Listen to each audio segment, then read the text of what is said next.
بسم اللہ الرحمن الرحیم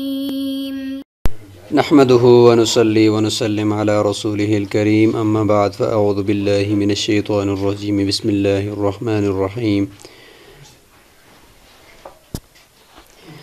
ناظرین، امید ہے کہ آپ تمام احباب اللہ تعالیٰ کے فضل و کرم سے خیر و عافیت سے ہوں گے۔ آج ہمارا سبق نمبر 97 ہے، اور آج کے سبق میں جو ہم تیسرا موضوع جغرافیہ قرآنی کا ہے اس کو سمیٹنے جا رہے ہیں، اور اس میں آخری گروہ اصحاب الایکہ، اس کا آج ہم تذکرہ کریں گے کہ یہ کون لوگ تھے اور ان کی طرف مبعوث کیے جانے والے پیغمبر یہ کون تھے۔ تو ناظرین، آج ان کا تذکرہ کرتے ہیں، اس کے بعد ہمارا یہ موضوع تقریباً مکمل ہو جائے گا، اور پھر ہم جغرافیہ قرآنی کے چوتھے موضوع یعنی متفرقات کی طرف چلے جائیں گے۔ ناظرین، اصحاب الایکہ یہ کون تھے؟ تو یہ حضرت شعیب علیہ السلام کی قوم کے ہی لوگ تھے، جو مدین جنہیں کہا جاتا ہے، تو ان کو اصحاب الایکہ بھی انہی کہا جاتا ہے۔ اور ایکہ کا جو معنی ہے، یعنی اس قوم کے اندر پھر مدین بھی ہے اور ایکہ بھی ہے، تو مدین تو پھر اس علاقے کی وجہ سے ان کو کہا جاتا تھا، اور ایکہ سے متعلق ایک قول یہ ہے کہ یہ ان کا نسبی جو نام ہے وہ یہ ہے، اور جو ان کا علاقائی نام تھا وہ تو مدین ہی ہے، اور نسبی نام یہ تھا کہ یہ لوگ وہاں پہ ایکہ نام کے ایک بڑے جھنڈ والے درخت ہوتے تھے، اور وہ درخت جب اوپر سے آپس میں جڑ جاتے تھے اور پورے ایک چھاؤں سی بنا لیتے تھے پوری زمین کے اوپر، تو ان درختوں کو ایکہ کہا جاتا ہے۔ اور وہاں پہ ایک درخت آج تک بھی وہ موجود بتایا جا رہا ہے کہ جس کی یہ لوگ پوجا کرتے تھے، اور اس وجہ سے ان کو اصحاب الایکہ کہا جاتا ہے، یعنی درخت کو، یعنی ایکہ نامی درخت کو پوجنے والے۔ تو یہ ان کا نسبی لقب ہوا اور نسبی نام ان کا ہوا اصحاب الایکہ۔ قرآن مجید میں بھی ان کو اصحاب الایکہ کے نام سے ہی ان کا تذکرہ کیا گیا ہے۔ بہرحال ہیں یہ وہی مدین قوم ہے، اور ان کے جو مشہور ان کے گناہ تھے اور ان کی گمراہیاں تھیں، ان میں یہی تھا کہ ناپ تول میں کمی کرنا، اور اس کے ساتھ ساتھ قتل و غارت گری اور اس طریقے سے ڈاکہ ڈالنا۔ تو یہ چیزیں ان کی جو برائیاں تھیں اور گمراہیاں تھیں ان میں یہ موجود تھی۔ اور ان کی طرف جو پیغمبر مبعوث کیے گئے تو ظاہر ہے کہ وہی شعیب علیہ السلام ہی ہیں۔ تو چونکہ ان کی جگہ میں یہ درخت بہت ہی گھنے تھے اور بہت ہی زیادہ یہ جھنڈ والے اور بہت ہی زیادہ شاخوں والے درخت تھے، تو اس لیے ان کا نام ہی اصحاب الایکہ پڑ گیا۔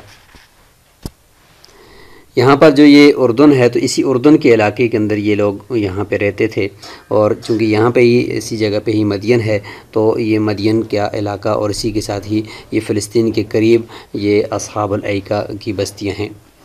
یہاں پر بھی یہ جو لکھا ہوا ہے مغائر شعیب، اور اسی جگہ پر یہ جبل لوز، جبل بوارہ، اسی جگہ پر یہاں پہ یہ اصحاب الایکہ کی بستی اور جھنڈ والا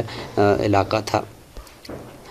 یہ قرآن مجید کے اندر ان سے متعلق یہ آیات ہیں کہ وَإِن كَانَ أَصْحَابُ الْأَيْكَةِ لَظَالِمِينَ سورہ حجر ہے، اور كَذَّبَ أَصْحَابُ الْأَيْكَةِ الْمُرْسَلِينَ سورہ شعراء ہے، وَثَمُودُ وَقَوْمُ لُوطٍ وَأَصْحَابُ الْأَيْكَةِ أُولَئِكَ الْأَحْزَابُ وَأَصْحَابُ الْأَيْكَةِ وَقَوْمُ تُبَّعٍ كُلٌّ كَذَّبَ الرُّسُلَ فَحَقَّ وَعِيدِ۔ یہ درخت ہے جس کو ایکہ درخت کہا جاتا ہے، اور اس کا اوپر سے دیکھیں یہ کتنا پھیلاؤ ہوتا ہے، جب یہ دور دور بھی ہوں تو اوپر سے ان کی شاخیں آپس میں جڑ جاتی ہیں، تو یہ لوگ اس طرح کے درختوں کے بیچ میں یہ رہتے تھے۔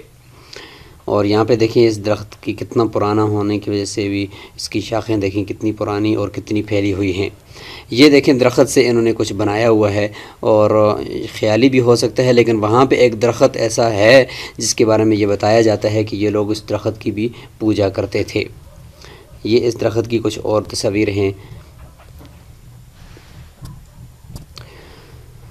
تو ناظرین، اسی گناہ کی وجہ سے، اسی شرک و بدعت کی وجہ سے، اگرچہ ان کے اندر اور بھی بہت ساری بدعات اور بہت ساری چیزیں ان کے اندر تھیں، لیکن جو ان کی بڑی بڑی گمراہیاں تھیں، بڑی بڑی برائیاں تھیں، ان میں ایک تو یہ شرک تھا، درخت کی پوجا کرتے تھے، اور دوسرا یہ تھا کہ یہ لوگ وہی قوم شعیب کا جو مشہور ان کی برائیاں ہیں کہ ناپ تول میں کمی، اور ویل للمطففین الذین اذا اکتالوا علی الناس یستوفون میں ان لوگوں کی انہی برائیوں کی طرف اشارہ کیا گیا ہے۔ تو یہ ناپ تول میں کمی کے ساتھ ساتھ قتل و غارت گری بھی کرتے تھے، ڈاکے ڈالتے تھے اور لوگوں کی عزتوں کو لوٹتے تھے۔ تو یہ ان کے مین بڑے گناہ تھے جن کی وجہ سے پھر شعیب علیہ السلام کی جو دعوت تھی ان کا بھی انہوں نے انکار کیا، طرح طرح کی ان کو آزمائشوں میں مبتلا کیا، تو جس کی وجہ سے اللہ تعالیٰ نے ان کو عذاب میں مبتلا کیا۔ عذاب کیا تھا؟ تو عذاب ان کے اوپر جو آیا ہے وہ یہ ہے کہ ان کو سخت زلزلے کے جھٹکے ہوئے، اور جس کی وجہ سے یہ لوگ ان کے مکانات اور ان کی جو جگہیں تھیں وہ تباہ و برباد ہو گئی